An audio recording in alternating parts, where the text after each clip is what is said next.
Hello, everyone, and I've got a special guest with me on the show today. Her name is Elizabeth Collins. Welcome. Hi, thank you so much for having me, Pauline. Yeah, pleasure to have you on. And Elizabeth, firstly, just start off with tell us, please introduce yourself and what do you do? I am a burnout recovery coach and integrative wellness specialist. I'm located in Providence, Rhode Island on the East Coast of the United States. And I've been doing acupuncture originally, that was my original degree, since 2014. I got certified in hypnosis in 2018, functional medicine in 2019, and I've been burnout coaching for the last couple of years since then. Wow. Okay. So there's a lot of huge focus on all of getting all of these disciplines for the burnout that you mentioned. Talk us through like this burnout journey of yours. Like, how did you even get to the stage of, wanting to acquire all of these disciplines? It's funny, I didn't really go in with the intention of acquiring them for burnout recovery. I burnt out in the process of acquiring them and then realized that I needed burnout recovery. Actually, I didn't even realize that. A colleague of mine who's a burnout recovery coach pointed that out to me. So, the interesting thing about burnout is that people who tend to burn out typically are the type of people who have either big T trauma or little t trauma in childhood, who have kind of difficult relationships or develop, coping mechanisms that are really useful when we're younger, but maybe not quite so useful as we get older. Sorry, And so, what's the big T, little t? What do you mean by that? yeah, so big T trauma is what a term that's often used for people who experience things like death of a parent or kind of contentious divorce or some kind of like abuse or assault. That tends to be kind of like the big T trauma that we look at. Little T trauma is stuff that might not necessarily be considered catastrophic on the day to day, but it's the type of thing that as children we internalize because I've learned fun, interesting things through all of my trainings. I learned through my hypnosis training that children from the ages of 0 to 6 are in what we call alpha brain waves most of the time. And that's kind of a hypnotic state. It's the same type of brain wave that you have when you're in REM sleep. And all of the information goes straight in. It's not really processed.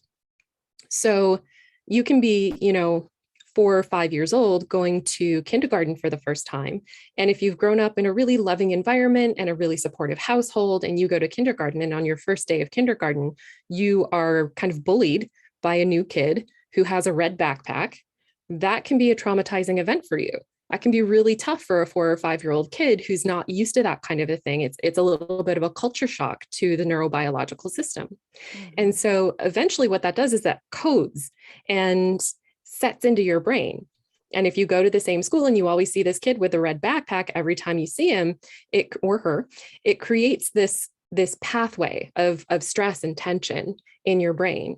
And one of the neurological sort of laws that we have is, I think it's called Hebb's law, neurons that fire together, wire together. So the more you think about a certain situation or the more that you're exposed to a situation, the more that creates a cemented pattern in your brain. And these things can be changed through hypnosis, through therapy, through things like that.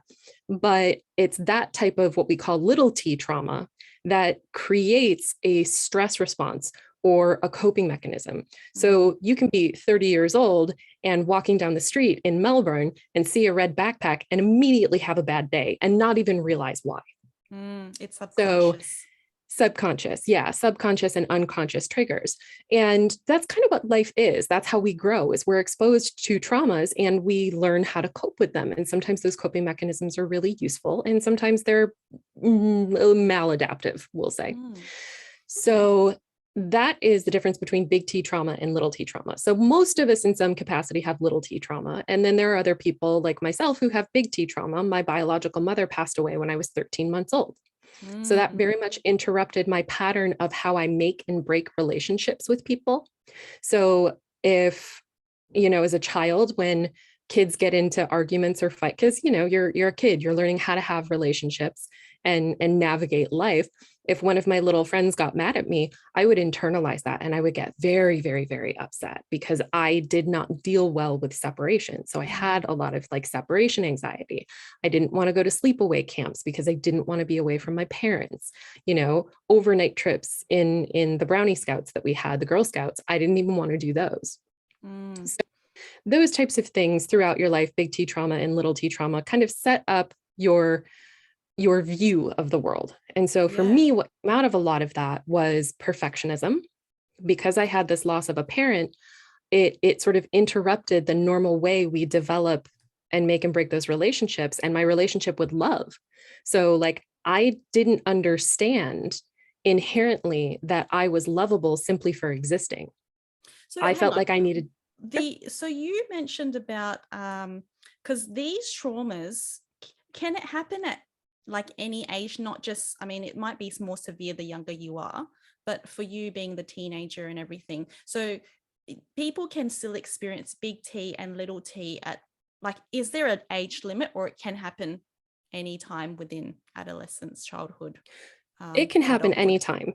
It can Right. happen anytime. A lot of times, I think, and based on a lot of the research and reading that I've done, if you have a reasonably well-adjusted childhood and you experience big T trauma, you might have better coping mechanisms for that as an adult.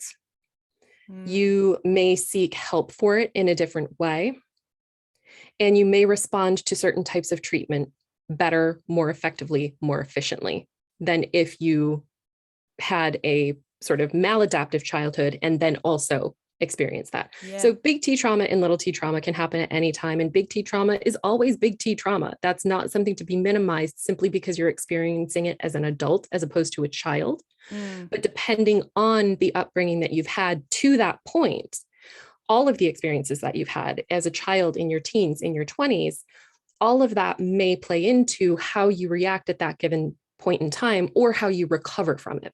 That makes sense, So because that's, it's like you've built some kind of model or foundation, and depending on how solid or smooth, or the way that you were brought up determines how you behave, or the way that you might cope, and different, modeling different behaviors based on the past as well. So that makes a lot of sense. Okay, yeah. so And that so type of thing, like I was predisposed to like perfectionism, needing yeah. to be perfect. And nobody really necessarily instilled that in me. Like my parents weren't the type of people who were going to ground me if I got a B instead of an A. But I got praised for getting A's, and I internalized that not simply as good job for getting an A, that was good job for getting an A. We love you. And that's not what they Mm. attached to it. That's what my brain attached to it. Mm-hmm. So that's sort of in a nutshell, kind of the history of my childhood and how that sort of set me up for adult patterns of perfectionism and not enoughness and all of these things that go into burning out later on. Talk us through a bit more into that, what you've just mentioned, the perfectionism and how it led to be. Um, so when you internalize that message, what did that do? How does perfectionism behavior come about? For me individually, it manifested in a couple of ways because I got praised for doing things very, very well. And I had this internal massive fear of failure. Mm. Like, and it was, catastrophized. So there wasn't that spectrum of you can get an A, you can get a B, you can get a C, or you can fail. If I got a B on something that I worked really hard to get an A on, as far as I was concerned, I failed. Right. Yeah. So it's so So extreme, isn't it, with that catastrophe?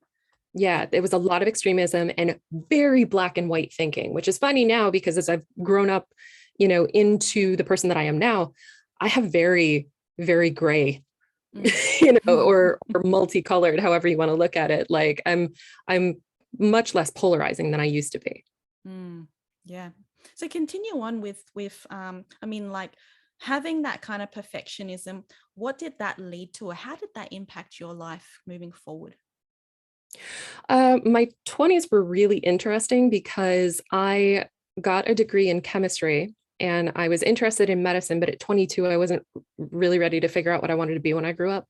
So I had a lot of very unusual kind of jobs. I waitressed, I bartended, I spent a summer working as an assistant for a financial planner. I couldn't kind of find a niche, which for somebody with perfectionism and this idea of not enoughness really untethered me. It was very, very Mm. disconcerting. But I was doing administrative work at a hospital, and I ended up shifting roles within the organization to become a patient care technician. And I really liked that. So I got my certification to be an emergency medical technician, and I did that full time for 3 years. So I worked on an ambulance, and I really enjoyed the patient care aspect of it. But the frustrating thing about being an EMT or a medic is you see people kind of in their emergency situation, and then you drop them off at the hospital and you have no idea what happens to them Mm. unless you happen to go back and they're still there, or the triage nurse that you worked with when you dropped them off is still on shift. You're really not going to know what happened. Right. I wanted a more fluid experience. So I started looking at pre-med and physician assistant programs and something more in the continuing care side of things. And the more that I did that, the more it became obvious that I was going to be spending most of my time managing symptoms and medicating people. And I don't have a problem with the biomedical world in any way, shape, or form. I think it's incredibly useful. I think medications are incredibly useful when they're called for. But I do think, especially in the United States, we tend to very much take the perspective of, I have a headache, what pill will this fix? What pill will fix this? Yeah. You Yeah. know, I have back pain, what pill will fix this? I have anxiety, what pill will fix this? Mm. And those can be really useful at the appropriate time. But I was very much interested in getting to the root of what was going on underneath that. Yeah. Why does somebody have back pain? Why are the migraines happening? Why do they have anxiety? Yeah. Because So otherwise it's just like an immediate jump to the band-aid solution and then masking precisely. everything else. Yeah. Right. Yeah, exactly. So I started at looking more comprehensive ways of treating that type of thing. And believe it or not, I actually went to a tarot card reader. I had broken my arm. I was working as an EMT at the time, and I had about 10 weeks off to recover with nothing to do. And I was trying to figure out, do I want to be a physician assistant? Do I want to go to med school? Do I want to do something more wellness oriented, like becoming a yoga instructor or a massage therapist? And a friend of mine said, I know this amazing tarot reader, you should go see her. And I was like, all right, whatever. I got nothing but time. So I sat down and I said, I want to do a career spread. She said, okay. So she flipped a bunch of cards over, and it was for things like yoga instruction, craniosacral therapy, aromatherapy, acupuncture, massage therapy, chiropractic. There were, 7 or 8 cards laid out. And she flipped them all over and she said, acupuncture is where the money at. That's where you're going to be happy. That's where you're going to be successful. Mm. And I said, okay. So I went home and I Googled it, and it turned out there was an acupuncture school about an hour from where I lived. And I grew up kind of in the middle of nowhere in Western New York. There's not a whole lot around. There's not, there are cities, but it's not like major metropolitan cities like New York City or Mm. LA or something like that. So it was kind of interesting to have an acupuncture school so close. So I called them up. I set up a tour. I got to know a little bit about acupuncture. I got a couple of treatments and I was hooked. It was awesome because Mm. Chinese medicine's approach to thing, and Eastern medicine in general, is okay, let's manage your symptoms, but let's figure out why they're happening. Yeah. Because So it when goes people even come deeper. into an acupuncturist for migraines, we're going to say, is it a tension migraine? If you're a woman, is it happening around your cycle? Does it happen only when the barometric pressure changes? Does it happen only when you get, a storm? I'm not going to treat those 3 migraines the same way Yeah. because something different is causing each one. And that Mm. was fascinating to me. So that's how I ended up in acupuncture school. What were you getting acupuncture for when you said that you were hooked? Like, because your arm was broken, right? At the time? Mhm. Yeah. Yep. So So yeah, that's like how what did I that got help treated for. for the arm? And Right. it definitely helped with the pain, and it helped accelerate the healing. And it was Mm. just fascinating to me. And I was just like, yep, done. I'm good. This is Yeah. it. Right. And then what happened next? I went to acupuncture school, which is unlike what many people think. They're like, is that like a 6-month course? It's a 3-year program. It's basically med school. I also did a herbal program at the same time. So it was 4.5 academic years that they run concurrently. So I did that all in 3. And then I moved to Rhode Island and started my business. And it's interesting because I moved to Rhode Island not knowing a single person. I knew my landlord, and I had met the woman that I was going to be using her office space to see patients. Mm-hmm. Those were the only people that I knew. Why Rhode Island specifically? I have family in Boston. My brother lives in the Boston area, which is about an hour north of Rhode Island in Providence. And I did a lot of continuing education with a couple of advanced providers in New York City. So, and that's about 3.5 hours away. So it was kind of a nice, like, little middle spot. And it's a smaller city. It reminds me a little bit of the city that was close to where I grew up. It's got a really good music scene. It's got a really good foodie scene. It's close to the water. Rhode Island actually has so much shoreline that about 4% of the state disappears at high tide. So there are beaches everywhere. So it's a really, really lovely place to live. And my best friend and her husband lived here part-time. So they were occasionally here, So but they travel a lot. well. And so, so it wasn't, I really didn't know anybody, and I had absolutely no connections in the business world. And I did not know that it's very uncommon to do that, apparently. Most of my colleagues went back to places where they knew people, where they had, lived before they came to acupuncture school or something like that. I was the unicorn that decided to go off to a city where she didn't know anybody and start a business. And about 2 weeks after moving here, I had gotten to know my neighbors downstairs. And my friend Chelsea said, "Wow, you're really brave." And I said, "What?" She said, "You're really brave. You came to a city where you don't know anybody and you're starting a business from scratch." And I said, "Yeah." And she goes, "People don't do that." And I said, "People do that all the time." She goes, "No, they don't." Yeah, it's a very courageous move. And the thing is, it was blissful ignorance on my part, because it was what I wanted to do. And nobody told me, like, that might not be the best idea, or that might be a little bit of a harder road. Mm-hmm. And I was like, no one told me. Talk us through, was there thrilled. anything that was sort of holding you back, or did you ever have a second thought about that move? Oh God, so many times. Yeah. So many times. Because Rhode Island it's a really interesting place. It's a really wonderful place, but it's a very kind of insular place. Because the state itself, you can drive across it in less than an hour. And so there's like 1 degree of separation. Everybody knows everybody else. And if you're an outsider, eventually you will be welcomed into the fold. And now that I've lived here for 7 years, and it didn't take 7 years, but once I was here for a couple of years and I made some friends and I did some networking and I got to know people, it's an amazing place. I mean, 7 years on, still see patients that I started seeing my first year, because people are incredibly loyal and they're really wonderful and very inclusive once they get to know you. But if they don't know you, it's a little bit like stranger danger. Yeah.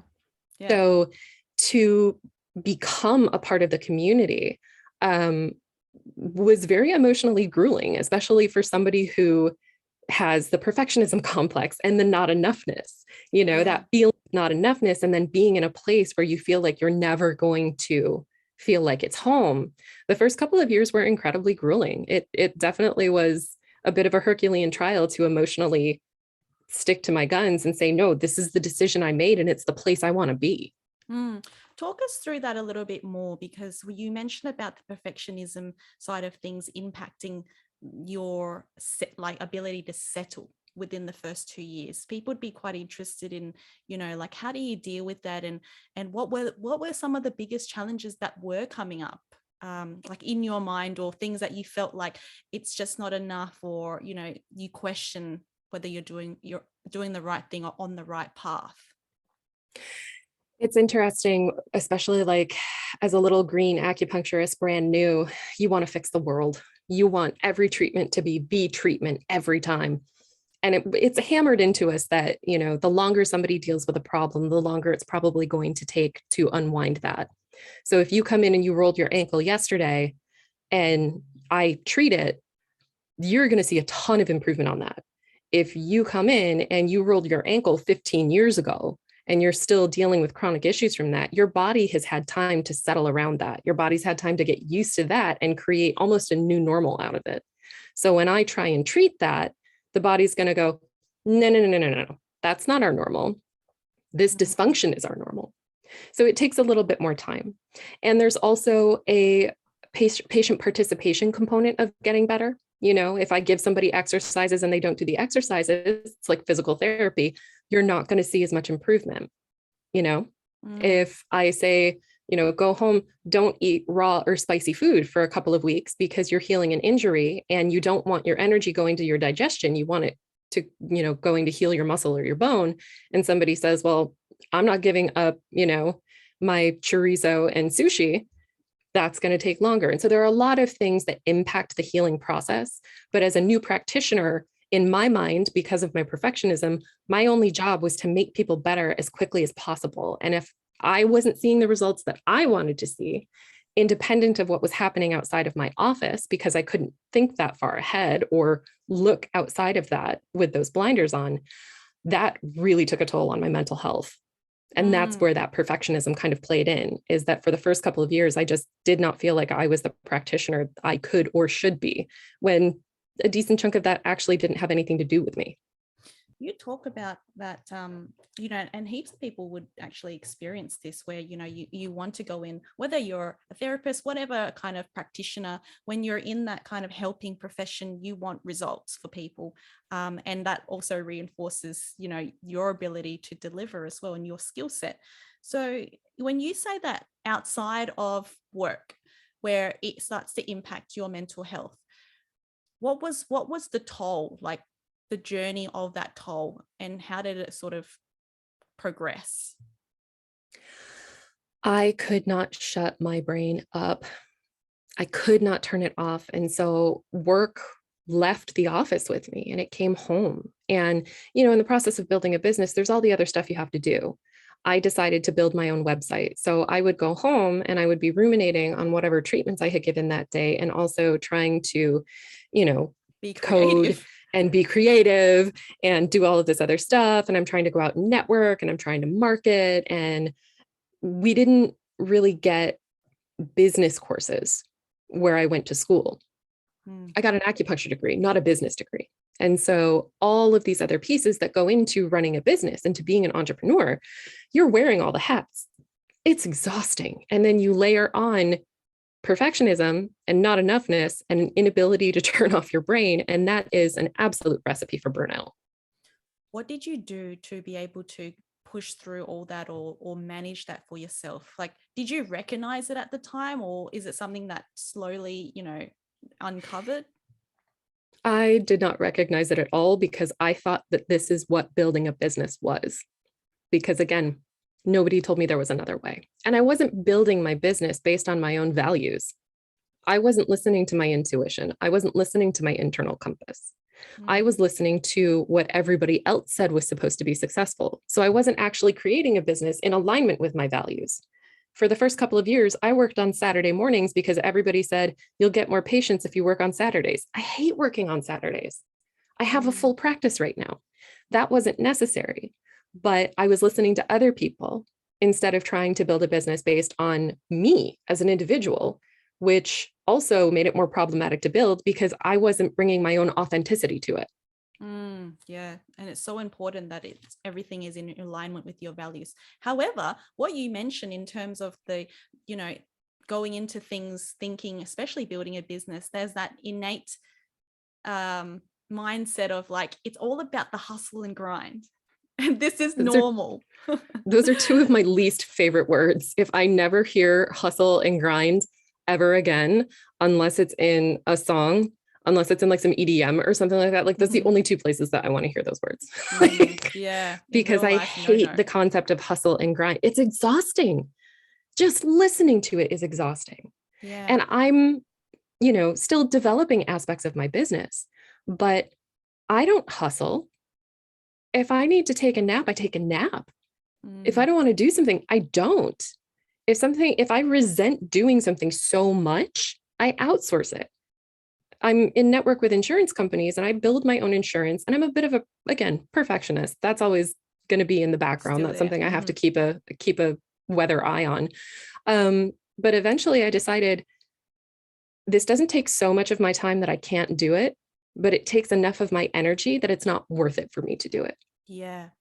So Talk I us through outsourced it. like the that journey of mental health, debilitating mental health towards burnout. How long was that period until you recognized it, that something had to change?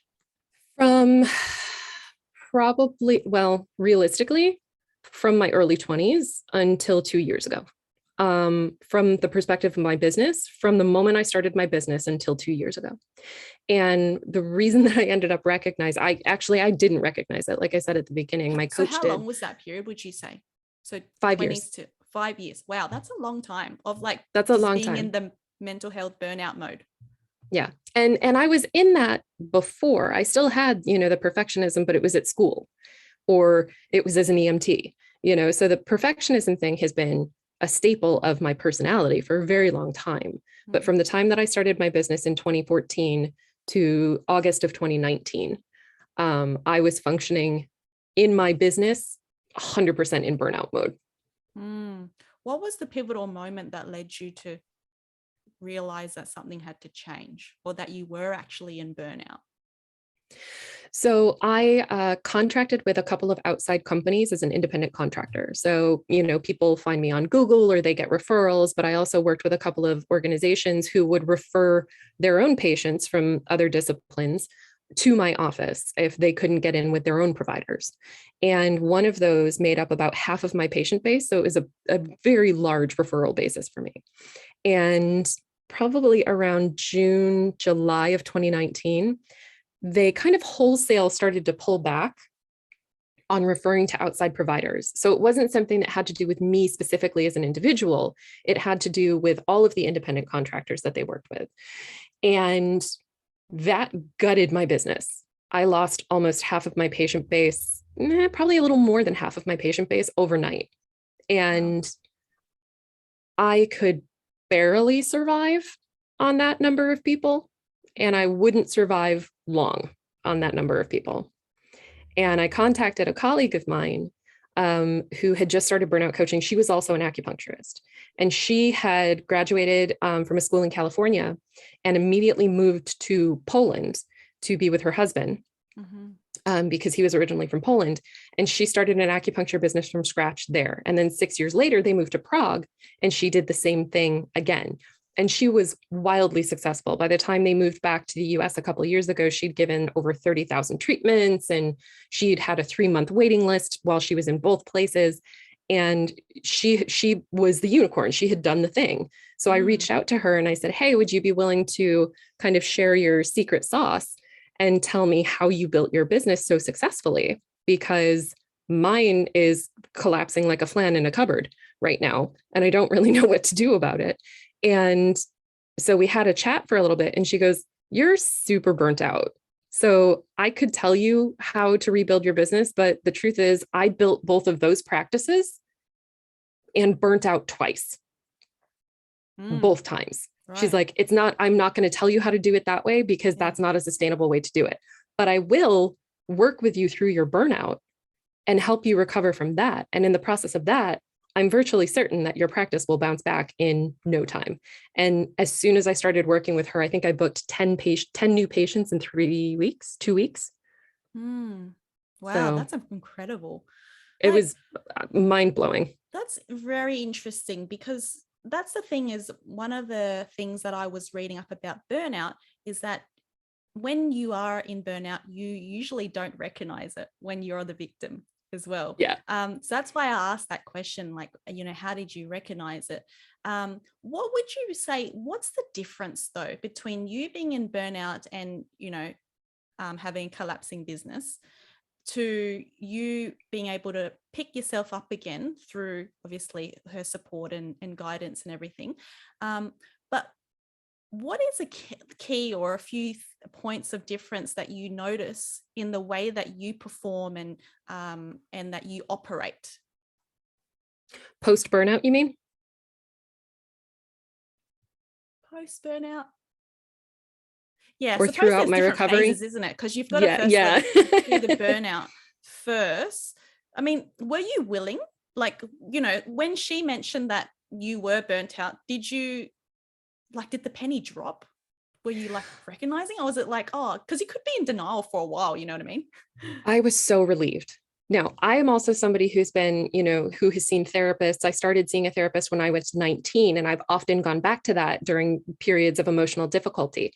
So I am not the person who has trouble doing the hard work or looking at the ugly parts. I actually really enjoy that because I always find something new and I know that I'm always going to feel better on the other side of it. Mm. So when somebody's like, you've got some hard work to do, I'm like, cool, let's dig in. Mm. But when she said, you're burnt out, you're severely burnt out, the thought hadn't even crossed my, like, we talk about that, but when we talk about burn, it's like, oh, I'm so burnt out. I need to take a long weekend, Yeah, it's like, or I need a it's week not real. vacation. And Yeah. like that kind of thing is not going to help your burnout. A weekend away is not going to help your burnout. A week off isn't going to help your burnout. And I'm not saying that you need to take 6 months off in order to heal, but the idea of using that band-aid, it's like taking a pill for a migraine that has, a notable source. If you deal with the tension in the neck, if it's a tension migraine, you're not going to get migraines anymore, as opposed to taking a pill for it. So the week-long vacation and then going back to the rat race that has gotten you to burnout, that's not going to make it better long term. So So, when she yeah. said that, it was like, oh my God, thank God. Like, thank God there's a name for it and there's a way to address it. And she has some tools to do this. And I didn't just work with her. My body was all out of whack from being, chronically stressed. I mean, anywhere from 5 to 37 years at that point. So I worked with a functional medicine practitioner. And I'm actually I'm very well recovered and much more resilient now, but I'm going to start working with a somatic therapist next week because that's the next piece for me. So just because I've gone through burnout recovery and I feel much better and I feel like I'm on the bulk of the other side of it does not mean that the work is done for me. There's always something more that I can do to make my life even better. As they say that, I read somewhere where the longer you are in burnout, the longer it also takes to recover as well, because there's sort of both sides of the coin. Is that true? Or could you bounce back very quickly?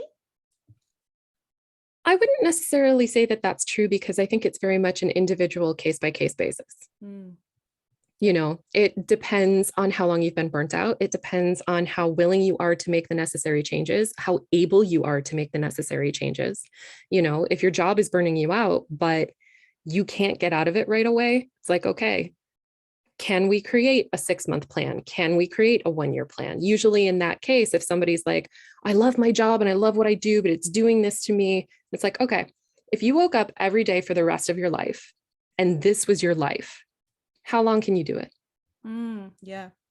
I asked a client that recently, and she said 1 year. And I said, okay, so that's the marker. We've got some things that we can change. We've got some things that we can work on. There's some institutional things that if you feel like talking to your bosses, you can do that. That's great. If you're willing to have those conversations and kind of helm that without burning yourself out further in the process of doing it, go for it. If that creates a work culture eventually that makes it able for you to stay at your job, awesome. If not, now where you can leave. So if we go through our 4-month recovery program, and people can always check in with me if they need to, like that doesn't mean that at the end of 4 months, it's like, okay, bye, I'm shoving you out of the nest and we're never talking again. If people want, a tune-up call or something like that, I'm always available. So at 6 months, how's it going? Well, it hasn't changed that much. Okay, let's start brushing up your CV so that, 6 months from now, it's ready to go if you need it. That doesn't mean you've got one foot out the door. But it means you're taking the right types of steps and creating the preparation to get to a point that gets you out. It's definitely a very individual journey in that sense. And I want to ask you, I guess, that point of when she mentioned that you were burnt out too, once you were in your recovery and then got to the 10 building the next 10 clients, just before building the next 10 clients, how do you know or determine that you were recovered or no longer burnt out? How do you know that? So it's interesting. The next 10 clients came within 2 weeks of her telling me I was burnt out. And the first thing that she had me do is she said, you are not to call or text anyone unless it's an emergency. You are not to respond to a call or a text unless it's an emergency. If there are certain people in your life that, like I usually try and catch up with my parents once a week, that does not stress me out. A couple of people that I talk to regularly, she said, just tell them you're going off grid for a couple of weeks, but don't put a post on Facebook. Don't tell everybody and their mother. Just don't answer every single thing that comes in. because your energy is going out. You're putting it in so many places that are not you. Forget your business, not you as an individual.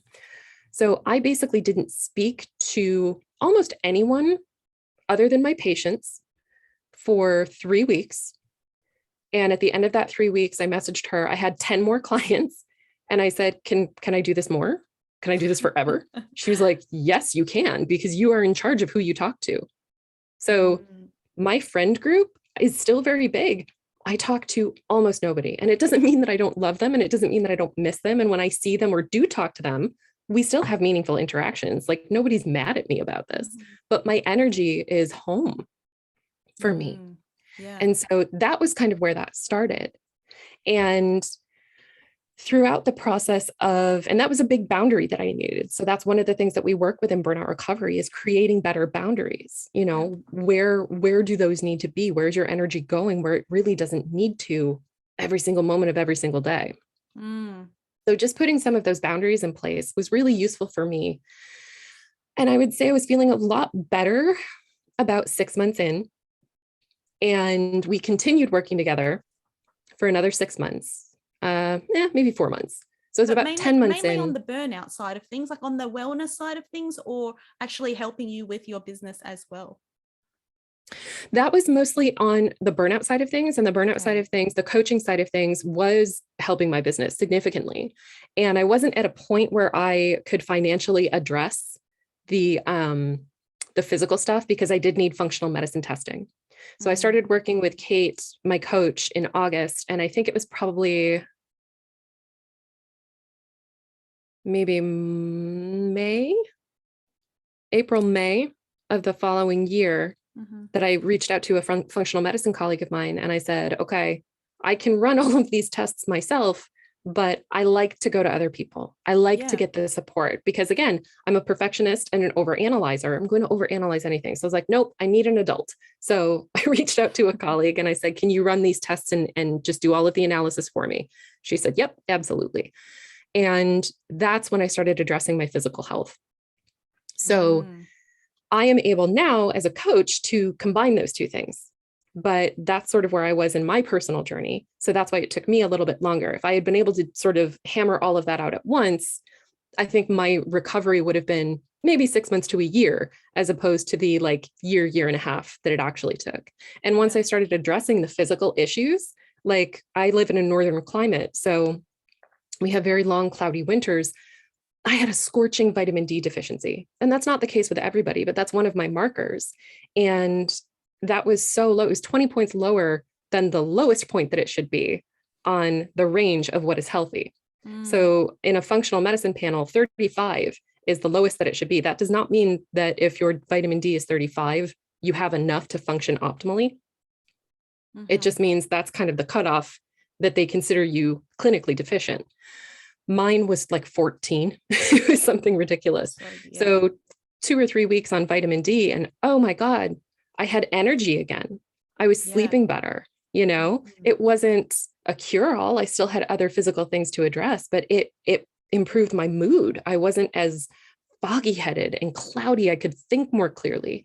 And so both of those things combined were critical to my recovery, being able to address what was going on with my body and what was going on emotionally. Yeah, that's incredible. Like it's all about that holistic side of things, because it's not just like you can't just treat, say, the mental side of things, that it also integrates into the physical if there are certain symptoms and things as well.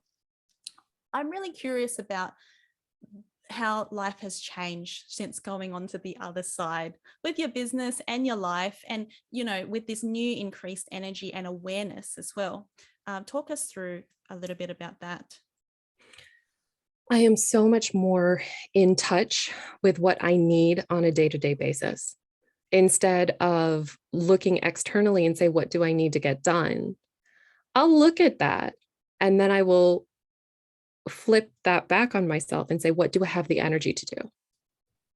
Instead of catastrophizing and assuming that like everything needs to get done, I will look and say, what are the most critical things that I need to do today? Okay, I need to go to work. I need to actually cook dinner. Like I need to cook for myself or do something, eat whole foods or something like that. I don't need to do that load of laundry. I don't need to run that errand. I don't need to do this or do that. And so I'm much better at meeting my internal needs before meeting my external needs. Yeah. And a lot of that is also like knowing how to manage your energy and by prioritizing the external elements around you and your internal needs. Is that right? Absolutely. And there are times where like my internal need may result in me making a decision that looks a little less healthy, but is in the long run better for me. So a good example of this was a few weeks ago, my refrigerator was chock-a-block full of just stuff that needed to go, like leftovers and boxes and all of this other stuff. And it was, the rubbish was coming the next day. I needed to get it out of there. I was exhausted. I did not have the energy to do that, cook dinner, have an evening, go to bed. And so I looked at the situation and I said, what is more important to me right now? Cooking dinner or cleaning out my refrigerator? And I looked at my refrigerator and said, that is damaging my calm. So I called the local pizza parlor. I went online, actually. I ordered a gluten-free pizza. And I did not chide myself for that. I didn't rake myself over the coals for not eating a protein, a vegetable, and, an extra glass of water. I did for myself what I needed to do in that moment. And I do have a gluten sensitivity at the moment. So I ordered the best case scenario for me that I could. And I took care of the thing that was stressing myself out the most without hating on myself and judging myself for maybe not eating perfectly that day. So there's a lot of grace and a lot of forgiveness that comes out of the burnout recovery process to give you the space to meet your needs as they come up, whatever they may be.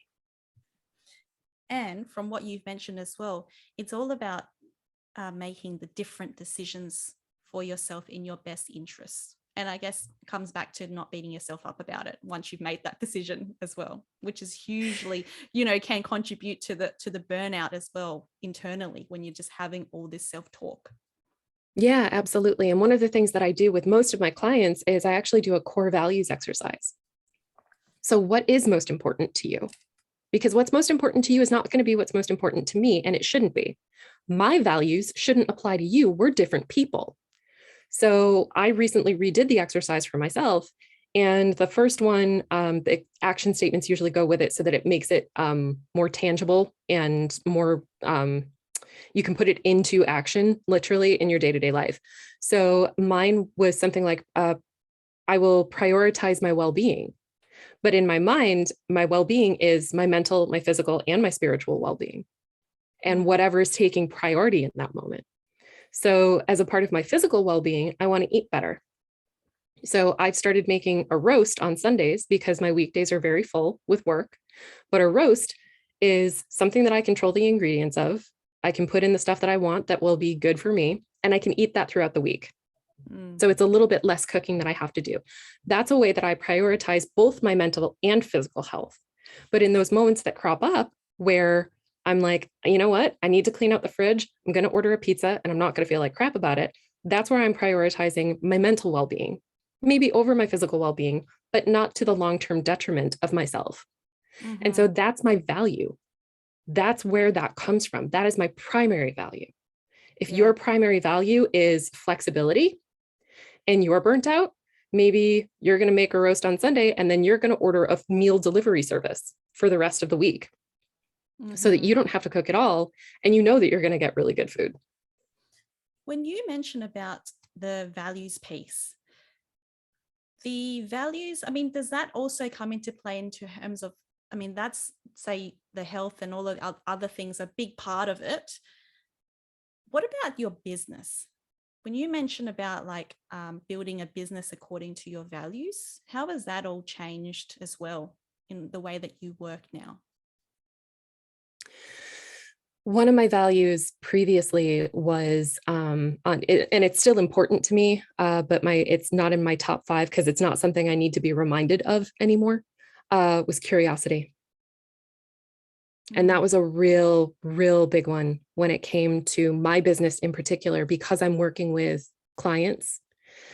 because I'm working with complex health issues. So instead of seeing a patient, a week or 2 weeks on, and them saying like, well, I didn't get any better, instead of me immediately internalizing and judging myself for not doing well enough in that treatment, I would get curious. So I would say, okay, how did you feel immediately after the treatment? What did you do? Did you sustain an injury?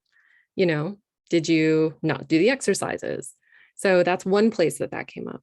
And the curiosity of what resonates for me as an individual.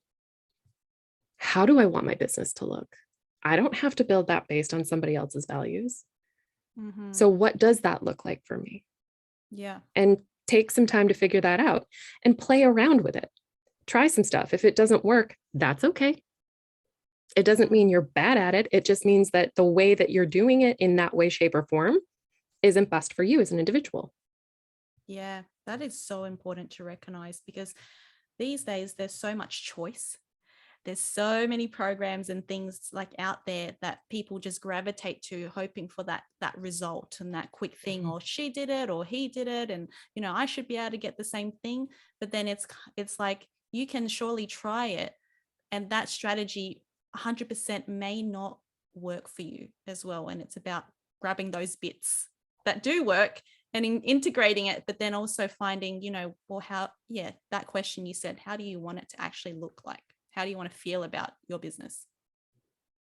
Yeah, absolutely. Because that's the thing. You're in it. You're the one that's doing it. You're the one that has to live it. You need to feel good in it. So powerful. Is there anything else, Elizabeth, in terms of that we've missed, or anything that what else that you might want to share in terms of your journey and encouragements? One of the biggest things is, if you are burnt out, if you think you are burnt out, you probably are burnt out. And if you are burnt out, please do not try to hack this alone. If you don't have the finances to start, that's okay. There are places that you can look for that. My coach runs a really great, very supportive Facebook group. She has a podcast as well called Fried the Burnout Podcast. And if you search that on Facebook, that will bring up her group, and it's really supportive. It's people who have been burnt out. I'm in it, so I'll often pop in and give advice or ask questions for people. People come in and share resources that have been useful for them. Kate also wrote a book, and I can send you the links for all of this stuff that you can put in the show notes. You can go on Instagram and you can search End Burnout Culture, hashtag End Burnout Culture, hashtag Burnout Recovery. That will start bringing up information, so that even if you're not ready to work with a coach or a therapist or a functional medicine practitioner, there are places for you to start. If you're not sure where to start medically, go to your PCP, go to your doctor, your primary care physician, and say, I just want a full panel done. Can we check, my general blood work? Can we check my thyroid? Can we check my vitamins and my minerals and my nutrients? Anything that they can run that your insurance will cover, because that's a big issue in the United States, is we don't have socialized healthcare. So for people who come to me and say I can do the coaching piece, but I can't afford the functional medicine testing right now, you don't have to. Go to your PCP. They can do a lot. Yeah. So there are places to start and things that you can do, but you don't have to do it alone. Yeah, no, that's great advice. What are you working on these days, or what's the plan for the next, 2022?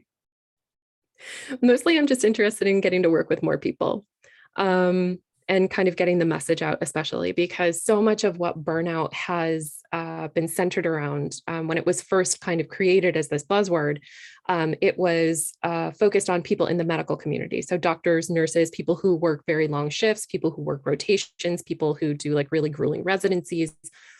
Burnout has not been accessible as a concept to entrepreneurs, to stay-at-home parents, to people who have these really intensive, grueling lives that aren't a part of the medical community. So I'm definitely interested in getting on more podcasts and just really getting the word out to people that recovery is very different from prevention.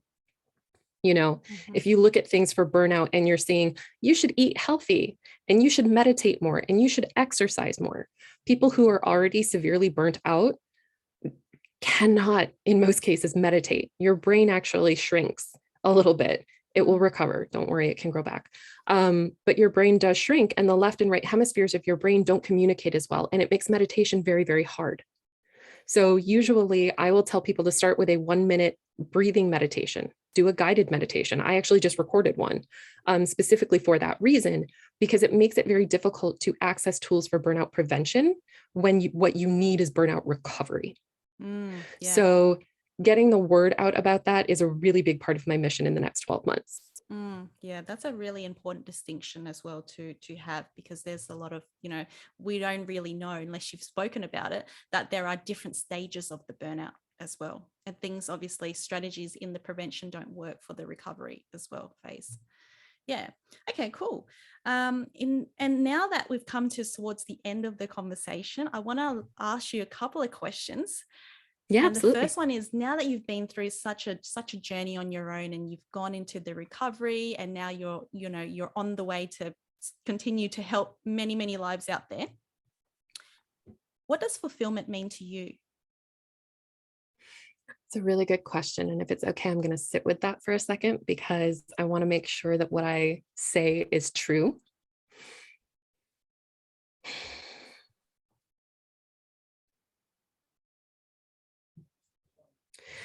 Fulfillment to me is the ability to have the life you want without feeling like you need to sacrifice yourself in order to have it. Powerful. Yeah. I love that. You shouldn't have to, especially like the entrepreneurial mindset, especially in the United States, is pull yourself up by your bootstraps. Like that's not a good saying. It's not a good thing to do. And there's this idea of the hustle and the grind and the suffer, the grit that you have to go through to get what you want. That is not fulfillment. That's exhaustion and burnout. That is not a place to live. You don't build a condo there. Yeah. Beautiful. And lastly, after you've done the mission that you are on, and you've reached all the fulfillment within your life, there comes to be a day where it becomes your last day on earth. And if that day came, what would be the message that you would want to send to us or leave the world with? Oh, man.